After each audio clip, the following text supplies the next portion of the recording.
heard that whole.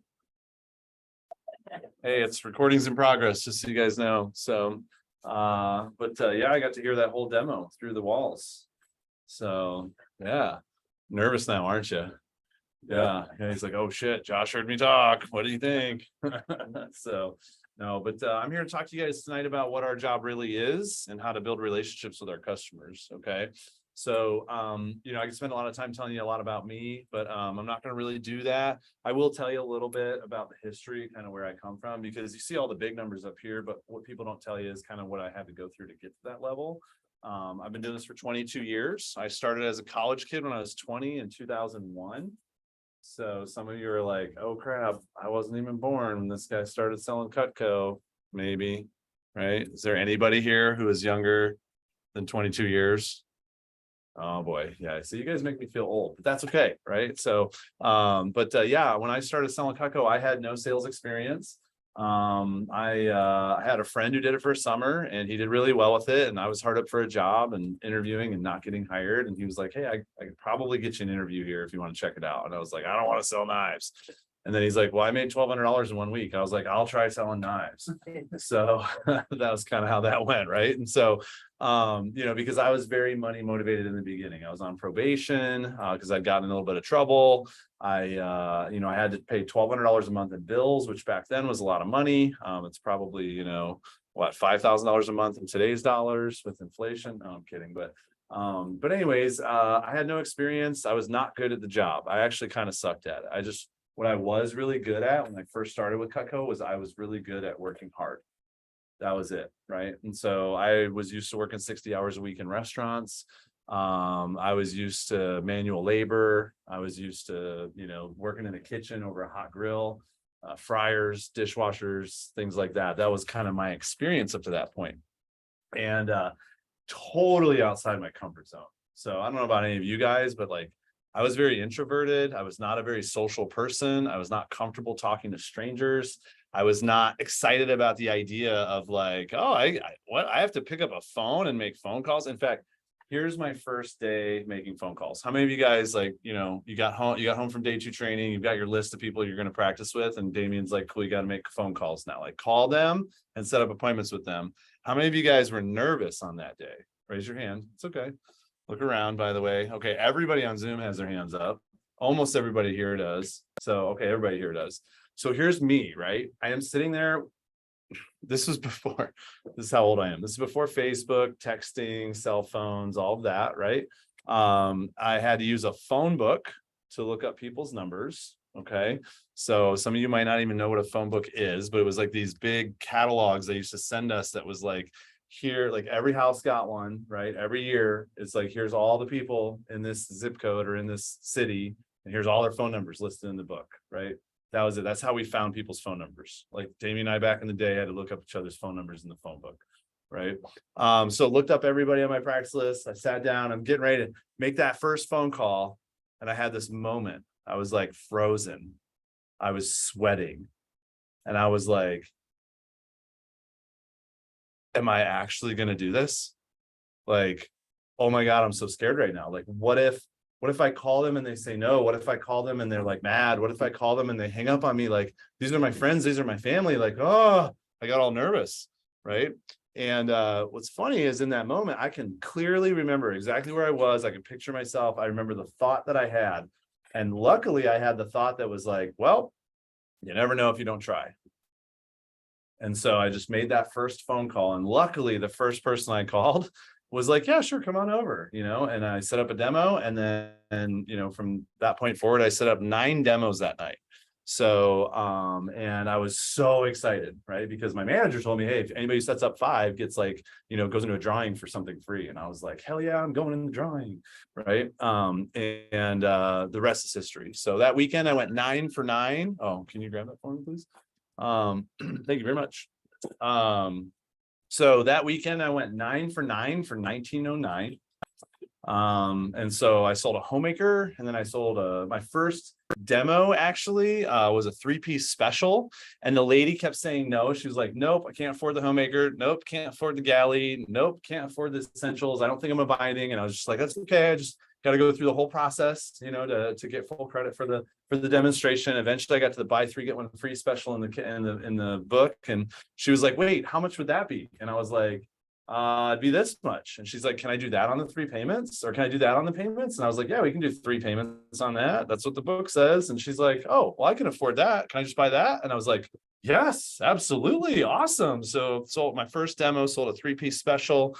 My next demo, I sold a homemaker, and just kind of, went from there. Now, here's the crazy thing. I got all fired up and excited, went out and set up 10 more appointments the next weekend. And I went 2 for 10 for a pocket knife and a pizza cutter. So, it was like the up and then the down. And I don't say that to scare anybody, because here's what's beautiful. The training now is so much better than the training was 22 years ago. You guys have so many more tools. There's technology so much more helpful. Like, there's so many things that make it less risky. And back when I started, I would say it was 1 out of every 25 people had heard of Cutco. And they had heard of it because either they owned it already or they knew somebody who did.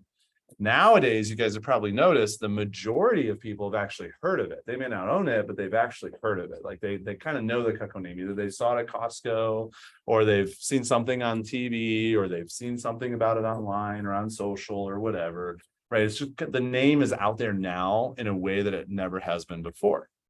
So we're all very fortunate for that. What I want to talk about today is I want to talk about like what it really takes to be successful at this job. And it's really just understanding what is the real job here, right? And so I want you to write this down. What our job really is it's just working the phones. It's just working the phones, right? Really simple. The great thing is we've got so many great training and tools and support systems for you guys. How many of you guys are having fun just showing the knives, right? It's fun, isn't it? Like, it's fun, actually, whether you're doing virtuals or you're doing in person. Damien, you guys do mostly virtuals. Is that what it is? Or doing a little bit of everything? Okay, great. So are we still cutting rope on the in-person demo? Still cutting leather, right? How many of you guys, like, they grab out their junk knife and they're sawing through that rope, and they're sawing through that rope, and they're sawing through that rope. And eventually, like, they start laughing at how much they have to saw through that rope. And they're kind of like embarrassed. They're like, okay, I'm done. I'll stop now. And I'm like, no, you go all the way through the rope with your shitty knife. Right? I don't say shitty to the customer. Okay. I'll say shitty to you guys. So, but pardon my language, I have a potty mouth. So, but anyways, like, they're sitting there sawing and sawing and sawing and sawing and sawing, and they try to quit. And I'm like, no, all the way through. Let's go. Come on, work harder. And then you give them Cutco and they cut the rope, and they're just like, oh my God, that is insane. Right? You guys know that look, right? How many of you guys have seen that look? Raise your hand if you've seen that look. It's awesome, isn't it? It's so much fun. So I love that look. Well, here's the great thing, right? I love the look when I cut the penny and they're like amazed, and we cut the leather and they're like amazed, and we cut the rope and they're amazed. You put the knife in their hand and they feel it and they're amazed, right? Or even you show them the video on Zoom and they're amazed. But what I've come to realize is that that's always nice to have, but the only way we get ourselves in that position where we can have that fun with that client and where they can get that experience is if we actually just make the phone calls to set the appointments, right? And so sometimes what happens in our business is people forget what the real job is, right? They want to try to use texting. They want to try to use social. They want to try to use email. They want to try to automate it as much as possible. But here's what I've come to find out, especially in today's world, the job is the phone. And here's why I say that, right? Companies are actually moving more and more towards automation. You'll notice it, right? How many of you have run into a chat bot, not realized it was a chat bot, but come to find out it was a chat bot, right? This weekend I was staying at Airbnb out, near Johnson City, and I had an issue and took care of the issue pretty quick, right? No big deal. It's probably a chatbot that did it. My wife the next day had an issue. She started texting with, what we thought was customer service, and to me felt like a real human the day before because it was easy. As soon as we ran into something complicated, it was like, oh, this is clearly a chatbot. So because the text reply that we got back was like, like it didn't even understand what we were saying to it was our problem. And we were like, look at this crap. Like, this is clearly a bot. So now we're trying to get in touch with a human and we couldn't. And we're like, oh, where is the human experience here, right? And it really sucked not having that because we were in an issue. We had an issue where we needed a human to help us solve the problem. And there was no human available, and that sucked. Making human interaction, like, the world's becoming so automated now. It's moving so far in that direction with AI and just all the automation and all the things that exist now that it actually makes human connection that much more valuable, right? You think about social media, texting, email, they're all of them are causing humans to actually be less connected than ever before, right? Which is counterintuitive, because the illusion is that like, oh, we're on social media, so we're more connected now because I saw your post and you might have seen my post and this and that, but it's actually less when you think about it. It's like connection from a distance. It's like, I feel connected to you, but when's the last time we talked? Could have been 10 years ago. Who knows, right? Even though I feel like I see you every day. Here's what's crazy about that, right? Think about how often you actually talk to somebody on the phone right now. Here's what I notice. The most common thing I hear these days is how much people appreciate that I actually called them, right? I've had customers literally like today, a lady, picked up the phone and I called her and she's like, oh, it's Josh. How are you? I'm like, I'm doing great. How are you? She's like, it's so nice to actually talk to somebody. I'm like, yeah, I know, right? She's like, I thought maybe, it would be like a robot calling me, or, I thought maybe this was like some scam call, or who knows, right? But I picked up the phone because it didn't say scam likely, because my caller ID didn't say possible, intruder, or, duck and cover. So here's the thing, guys, when you think about it, everything in our business is rooted into the phone. Everyone has a phone. And when we call and talk to someone, it really makes a difference. And here's the thing, this is the reason it makes a difference. It's an opportunity to actually create a more genuine connection with someone. Because when we actually talk over the phone, they get to hear our voice. They can actually feel our intentions, which that's just not possible when it's a bot. It's not possible when it's only social. It's not possible when it's text. It's not possible when it's email. And I'm not saying don't use any of those things. By the way, I call someone, they don't answer, I send them a text message, right? I'll find them on social and send them a Facebook Messenger, or whatever. Like, I'll still use all those other things, but it's always rooted in the phone. Ideally, I want to get on the phone with that customer because, why not make calls, right? Making calls just makes everything else so much easier. If we're always waiting for technology to do the job for us, then really what we're doing is we're putting all the ownership in technology's hands versus taking ownership over it ourselves. And you might want to write this down. If you want to get something, the best way to get it is go get it yourself. Right? I've met a lot of people over the years that sit and wait for someone else to do it for them. I was talking with somebody a couple of days ago and I was like, hey, so like, they were like, hey, I want to learn how to do this. I'm like, great. What have you done to go find the information to learn how to do that? And they're like, well, nothing. I asked my manager and I'm just waiting for my manager to get back to me. I'm like, what? You're waiting for your manager to get back to you? Why would you do that? Why not hop on Vector Connect? Why not reach out to somebody in the office and ask if they know? Why not, there's so many other ways you can find the information. You shouldn't always just wait on one person to get it for you, right? Be resourceful. Tony Robbins talks about how, the most successful people in the future will not be like 50 years ago, the most educated people were always the most successful people. But in today's world with technology, it's not actually the most educated people who are the most successful.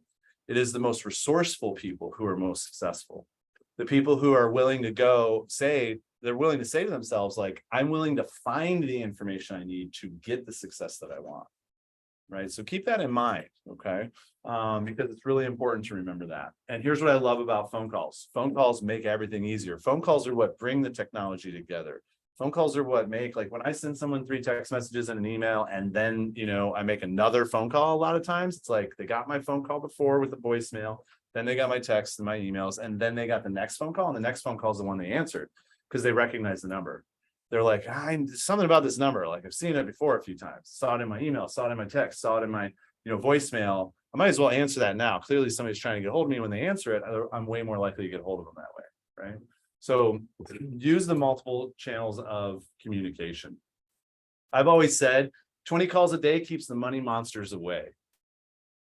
So 20 calls a day keeps the money monsters away. How many of you have bills to pay? Anybody? Raise your hand. Yeah, cool. You guys are all lucky Zoomers, no bills to pay. Congratulations. You will someday, don't worry. It's called adulting. So also 20 calls a day is the champion's way. I'd recommend writing that down. 20 calls a day is the champion's way. Imagine this, if you book one appointment for every 10 calls you make, right? So let's say we make 10 phone calls, 10 calls, and that leads to one appointment, right? You make 20 calls a day times 5 days a week. How many calls a week is that? Anybody want to do the math with me? 20 calls a day times 5 days a week, right? What does that equal? 100 phone calls, right? If you book one for every 10, how many appointments are you booking on 100 calls? Yeah, exactly. So 100 calls equals 10 appointments booked, right? If you do those 10 appointments and you have a 70% closing ratio, how many orders are you going to get? 7 orders, right? If your average order is $400, what is that going to be in sales? Yeah, exactly. 2,800, right? Times a $400 average order. Now, here's where it gets really fun, right? So 2,800 bucks a week. 2,800 bucks a week is fun to sell, guys, when you're making 50%. I'll tell you that. So half is a real thing. So you guys saw my best year ever is 905. Divide that in half. You know how much I made that year. Selling freaking knives, people.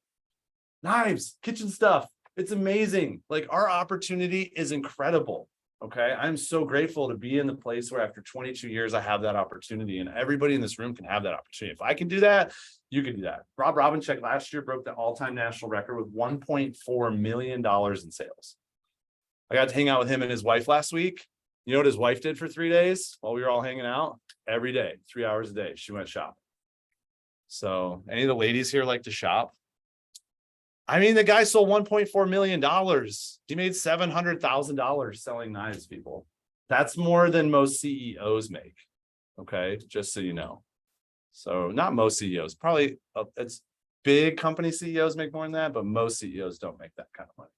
That's pretty awesome when you think about that opportunity, right? He's selling knives. The guy started selling knives in college like 30 years ago. It's pretty amazing that he's now making, you know, over $500,000 a year selling knives. So, but it's not all about the money. But here's what happens when we pull these numbers out. If we extrapolate this 2,800 bucks, think about this. If you do that for 40 weeks, right? 40 weeks times 2,800 equals $112,000 in sales per year. $112,000 in sales per year. That's pretty good, right? I mean, 112 grand, that's great sales. If you're making 30%, you're making what? 34, almost $40,000 right there. When you're making half, you're making $55,000 right there. It's good money, right? It's decent money in today's world. Now here's the cool thing. Here's the best part. This is kind of what's behind the scenes. If you're creating this on a weekly basis, notice how I'm giving you 12 weeks off, right? So that's 12 weeks off. That's 3 months off. You're actually working 9 months out of the year when you're working that 40 weeks a year. Okay. So, but when you extrapolate this out, 2,800, you're basically adding almost 300 clients a year to your database. We call this your book of business. Now, I know probably none of you are thinking about selling knives for the next 10 years. Okay. But hang with me here for just a minute, just in case. I'm not here to sell you guys on the idea of selling knives long term. I just want to show you what's possible. So $112,000 a year, pretty big deal, right?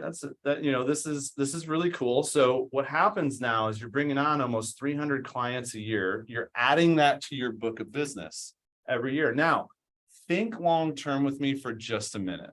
All right. Imagine every customer you meet with that buys something from you, you paint the vision for them of what's possible. So if your average order is $400 or $500, I don't know if you guys know this or not, but the entire Cutco collection, right? I actually have a brochure that I show my customers that shows if you bought everything from Cutco, everything, retail value on it's $23,000.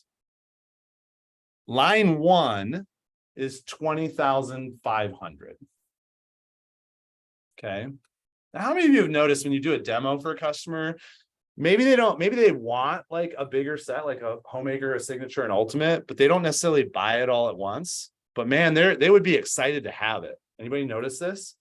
Like they would be fired up to have that ultimate set, but it's not necessarily what they want to spend their money on at the moment. They don't want to budget that much right now. Maybe they can't afford it right now, but they're like, man, if I had it, I would love it. Anybody had that feeling or notice like customers say that, right? It's pretty cool when that happens, right? But then they only spend $400 or $500. So what does that mean? If you just think about the signature set, it's like $2,800. They're only buying $400 or $500 right now. That means that what's their future potential on just the knife set?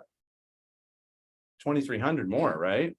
So think about this. Most people don't buy everything they want all at once with Cutco.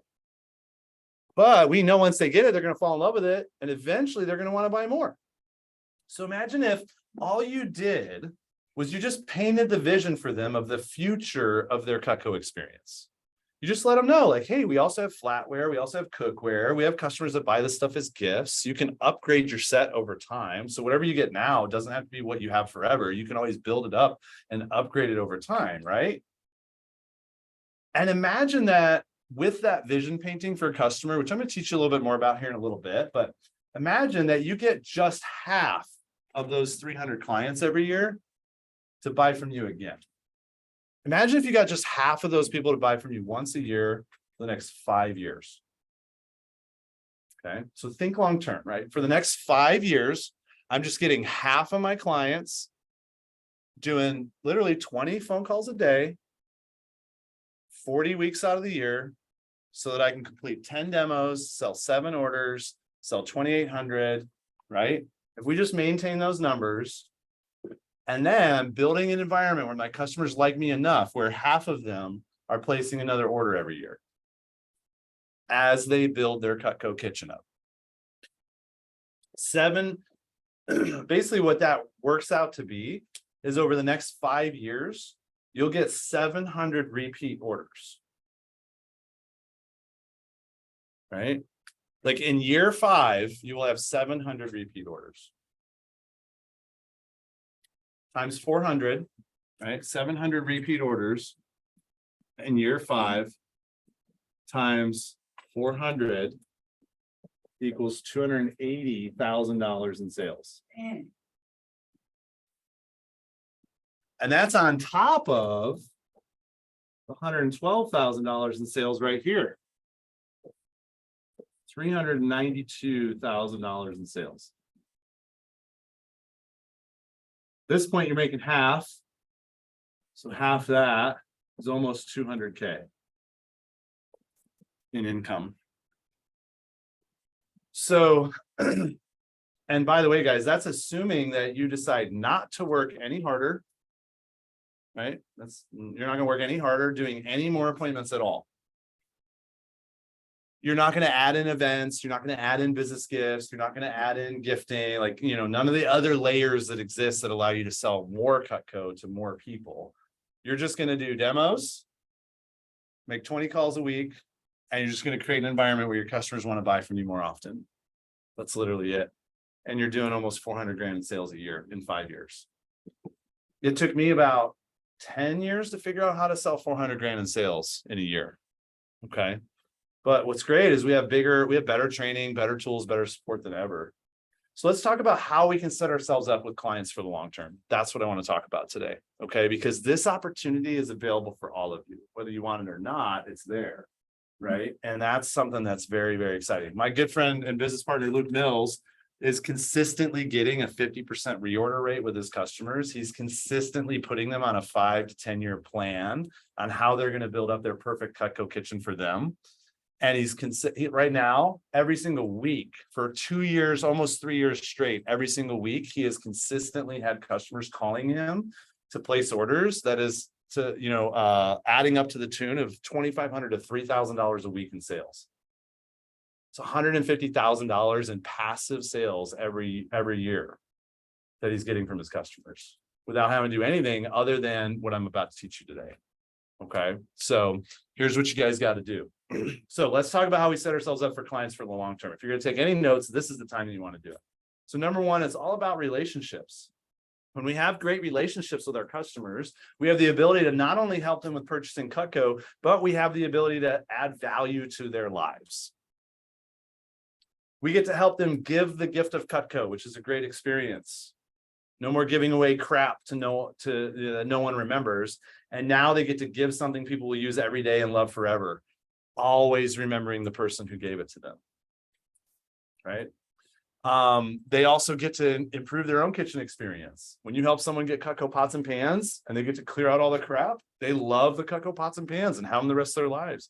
When you help them get rid of all the crappy forks and spoons and replace it with Cutco, they love it. When you help them get rid of that shitty ice cream scoop that they've bought 18 times over now, which people do, by the way, like go to their drawer, open up the drawer and see how many ice cream scoops are in there. It's insane to me. We get to help them swap all that crap out and throw it away and put one awesome, badass, world-class ice cream scoop in the drawer instead, right? Solve their can opener problems forever. I know you guys are probably like, dude, this guy gets really excited about kitchen stuff. What is up with this, right? But it's crazy, like how now that I own a home and like I cook and, you know, I'm older, I'm like, wow, I am really glad I got all this stuff in my 20s. Because I had a crappy can opener before Cutco came out with a can opener. Like I worked here for 10 years before they finally came out with a can opener. And I was like, oh my gosh, this is insane. Like how good this is. It solves so many problems, right? So, but here's what I love about customers too, right? Relationships with customers, not only do we get to add value to them and do they appreciate us and because of that value that we've added, but they become contacts that eventually want to add value to us. So a client of mine here in San Marcos actually became my insurance agent. A client of mine became my handyman. A client of mine became my realtor. A client of mine became my printing and mailing company. A client of mine became my favorite rub for the ribs that I love to smoke and barbecue. A different client of mine became my favorite rub for my briskets and just happens to be the vice president of Rudy's and just happens to buy gifts every year for his employees, for all of his top managers with the Rudy's logo on. A client of mine became my financial planner. A client of mine became my accountant. A client of mine, guys, I can just keep going on and going on and going on, right? But it's great because like I've gotten to connect with and get tremendous value from my clients because of the relationships that I've been able to build with them over the years, just by staying in touch with them, just by giving them good service, just by helping them invest in a product that makes it actually really easy for me to be able to be a great service person for them. Because guess what, guys, Cutco's very low maintenance. Sure, it needs sharpening once in a while. And sometimes they melt something, break something, need something replaced, wear something out. But like compared to most things, it's so rare that, you know, it's almost like when you're the one that sold it to them and they love it and love it and love it and love it and love it and love it. And it just always does its job. If you're staying in touch with them, they're not just loving the Cutco. Who are they loving? They're loving you. They're loving you because you helped them get it, right? They're loving you because you created that experience in their life for them. And that's a positive place to find yourself in customers' lives. So I have clients who have been mentors, they've been coaches, they've become friends, they've become family, and so much more. Like I have clients that I hug. I have clients that tell me they love me, right? I have clients that ask me about my cats and that I don't have anymore. And they ask me about my dad and my brothers, and they ask me about my family and stuff like that. And it's fun to actually have that. So think about this. How many clients are you telling about your goals right now? Every single one. Good. Great. How many of you are telling every single one of your clients about your goals right now? Yeah, sweet. Awesome. You guys should be doing that. If you're not doing that, oftentimes I hear, like when I ask people, why are you not sharing your goals? It's usually because they don't want to come across as like egotistical or they don't want to make it about them. And that's okay. It makes total sense. I don't want my customers to buy Cutco just because of my goal. But what I do want is I want my customers to know how buying Cutco is helping them be part of something bigger than themselves. See the difference there, right? And here's something that's really cool. When we're sharing our goals, what's great is they're not just deciding to buy Cutco for them, but they're also deciding to buy Cutco because they want to be part of something bigger than themselves. It's human nature to be drawn towards, to want to be part of something that's bigger than us. Think about that, right? Any movement in the history of humanity is rooted in somebody who started standing on the rooftops, shouting to everybody. And then, you know, maybe they had to get their first few customers. They had to get their first few people on board with their mission. But then once more people got on board, eventually more people got on board, and more people got on board. And eventually it snowballed. Next thing you know, the whole thing took off. And now there's hundreds of thousands or millions of people around the world that are involved in this cause. You guys see that? That is human nature. It's magnetism that draws people towards the opportunity to be part of something bigger than themselves. That's where we want to be. And so we get to do that on a micro level with every customer we meet with by saying, hey, whether or not you buy anything today is up to you. I'm not high pressured. But if you do like, which by the way, you probably will, because everybody I talk to loves this stuff and wants to get it. If you do see something that you like, here's my goal, and here's how you're helping me out today. So I just want to let you know, if you do decide to get something today, since you'll be helping me out, I'm going to show up for you. I'm going to take care of you. I'm going to service you. I'm going to be your personal Cutco concierge for as long as you'll have me. Right? And that's casting a long-term vision out there from the very get-go when you start sharing your goals. That starts the relationship. That takes a customer psychologically from whether or not I'm going to buy anything today into the mindset that you want them in, which is, oh, this sounds cool. So if I see something that I like, I just got to figure out how much I want to spend. That's it, right? We all know they're going to like Cutco, so tell them that they're going to like it, and then let them decide how much they're comfortable spending. It's pretty simple. So goal sharing is critical to helping clients feel really good about buying Cutco. That's one thing. It also helps us set up the stage for future orders too. Okay. So it's also important to share with your clients what happened with your goals. So think about this, right?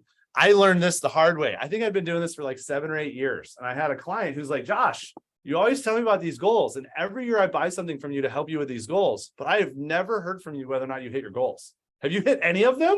I'm like, oh shit. Yeah, I've hit all of them. Thank you, Sally. You're awesome, right? I'm so sorry. I didn't realize I have never told you that I did that, whether or not I hit my goals. Because I was so focused on promoting the goals and doing the appointments and selling the Cutco, I never was actually giving my customers updates, right? So, and then I realized like, oh, I could probably send out an email update every month. You know, I could probably do like a newsletter every year to let my customers know what happened this year. I could probably, and I started doing these things, and all of a sudden people like started like getting my email saying, hey, I hit this big goal. Thank you for helping me achieve it. And like people would call me and order more stuff. They're like, what's the next goal? I'd be like, So like I learned that I always had to keep my goals updated. So I always had something to tell my customers I was working towards, right? So it's also important to share with your clients what happened with your goals. Did you hit it? Did you come close to hitting it, but not hitting it? Then also all the other things going on in your life. What about school, right? How many of you tell them, like, my goal is to graduate debt-free? Did you graduate? Did you graduate debt-free, right? Did you get a scholarship? What about like when you buy a house, when you get married, when you have a kid? Your customers actually want to know about these things, and they appreciate getting to hear about them because you're building a relationship with them. These are all things to share with your clients to keep them connected with you and help you build a relationship over time with them. Okay. I know some of you are probably like, Josh, I'm way too young to be thinking about marriage and houses and kids. No problem. But I'm just talking about the long term. Maybe that day comes where it's time. You want to be in a position where you have the systems in place and you have the routines happening where you can send out that announcement. Okay. If you ever watch Mike Dowd on social media, he's a good person to check out. Top Cutco rep, sold over $1 million last year. The guy is crazy with Facebook, so good with Facebook. The guy, every time he has a baby, he sells like $100,000 because he's like, hey, I got a baby. We need a diaper fund, everybody.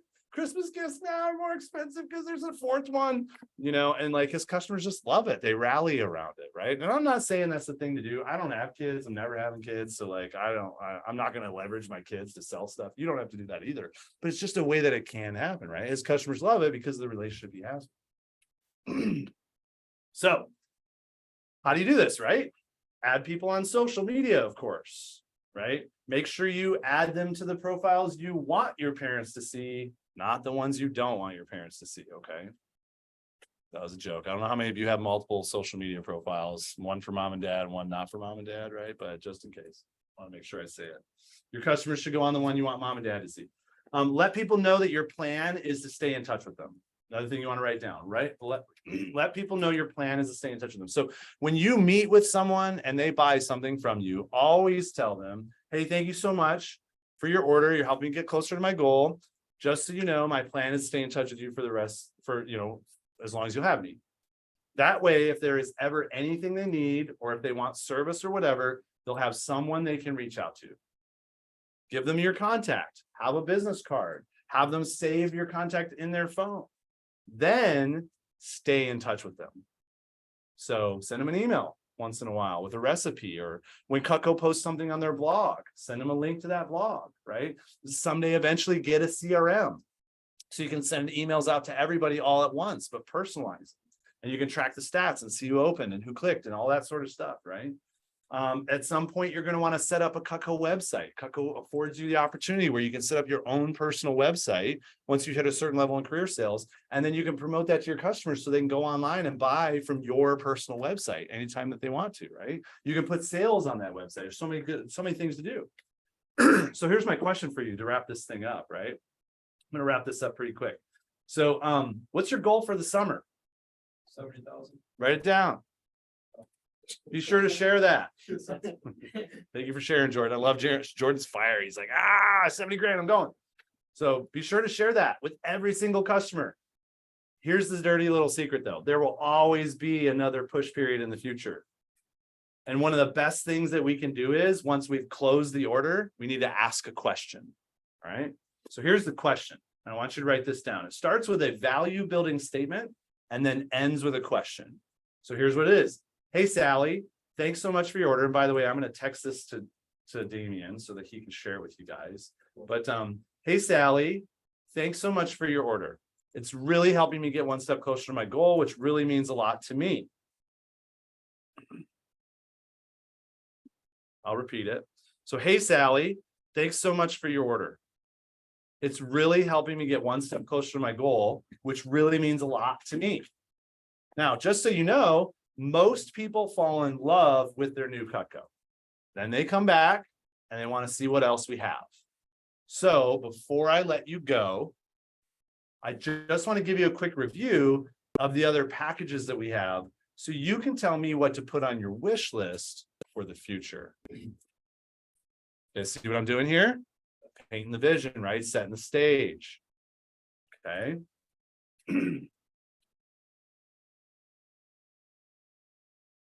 Now, I'm just curious, when you think about what you'll be upgrading in your kitchen in the next 5 to 10 years, what do you think you'll eventually upgrade? Will it be your pots and pans? How about your kitchen accessories and serving tools? What about your forks and spoons? Just ask that one question and let them chat.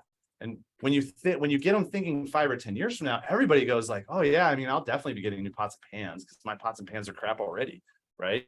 I mean, I'm sure I'll need to get more spoons and forks because, they're always running in the garbage disposal or getting lost or in the trash, whatever. Here's the great thing, guys. Anything they say yes to, say, great. If it's okay with you, I'll make a note of those items on your wish list. And if they ever go on sale, I'll give you a call and let you know.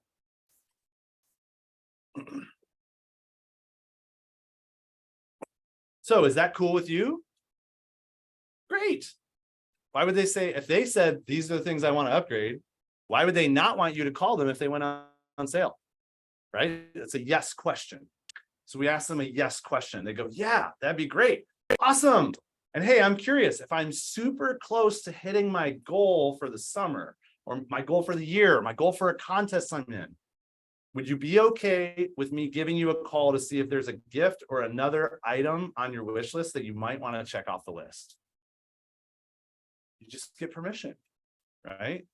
So you paint a long-term vision, you ask a yes question, they tell you all the things. You paint a long-term vision, you ask them what they're going to want to upgrade eventually 5 or 10 years from now. They tell you those things, you make a wish list, and then you get permission to put that on their wish list and let them know if it goes on sale.